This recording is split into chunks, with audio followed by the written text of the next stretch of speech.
Private sector এবং আমাদের যুক্তরাষ্ট্রের পারস্পরিক শুল্ক এবং বাংলাদেশের কর্মপরিকল্পনা শীর্ষক সেমিনারে অর্থনীতিবিদ ও ব্যবসায়ী নেতারা। শুরুতেই যুক্তরাষ্ট্রের শুল্ক নীতিকে বিশ্ব অর্থনীতির জন্য বিষাক্ত হিসেবে আখ্যা দিয়ে অর্থনীতিবিদ দেবপ্রিয় ভট্টাচার্য বলেন, ভয়ের কিছু নেই, দুর্যোগের পরে সুযোগের অপেক্ষায় থাকতে হবে। টক্সিক বললে পরে বাংলায় হবে একটা বিষাক্ত, তেজস্ক্রিয় বলতে পারেন। বিষাক্ত শুল্ক চিকিৎসা।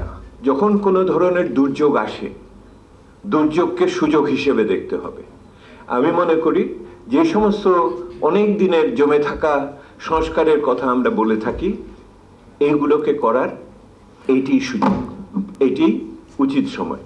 তবে ব্যবসায়ী নেতারা জানান, কাঁচামাল ও তেল গ্যাসের মূল্য বৃদ্ধি আর অপরদিকে মার্কিন পারস্পরিক শুল্ক সুযোগ আসার আগেই ধ্বংস করে দিচ্ছে দেশের ব্যবসা। দুর্যোগ আর সুযোগের ব্যাপারটা হলো যে দুর্যোগে তো টিকে থাকতে পারবো না, যদি টিকে থাকতাম তাহলে সুযোগ নিয়ে কথা বলতাম। আমেরিকা কিন্তু এলএনজির জন্য, এলএনজি এক্সপোর্টের জন্য খুব একটা মানে বড় প্লেয়ার। তো আমরা সেই জায়গায় এলএনজি ইম্পোর্টটা তাদের দিকে কিছুটা রিডাইরেক্ট করতে পারি।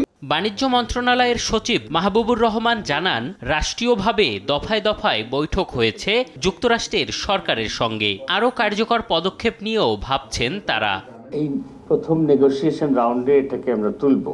এটার একটা স্ট্যাটিস্টিক্স, বিশেষ করে আমরা থার্ড কান্ট্রি থেকে ইউএস ব্র্যান্ড কি কি কিনি বা আমরা সার্ভিসেও কি কি ইয়ে করি, এটাকে যদি তারা কনসিডার করে তাহলে আর এটার ব্যাপারে আমরা তেমন কিছু করব না। তার ভিত্তিতে তো হচ্ছে, ডিরেক্ট হোক ইনডিরেক্ট হোক।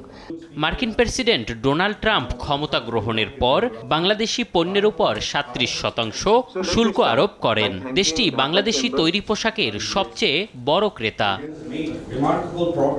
এম এ আজিম, দেশ টিভি, ঢাকা।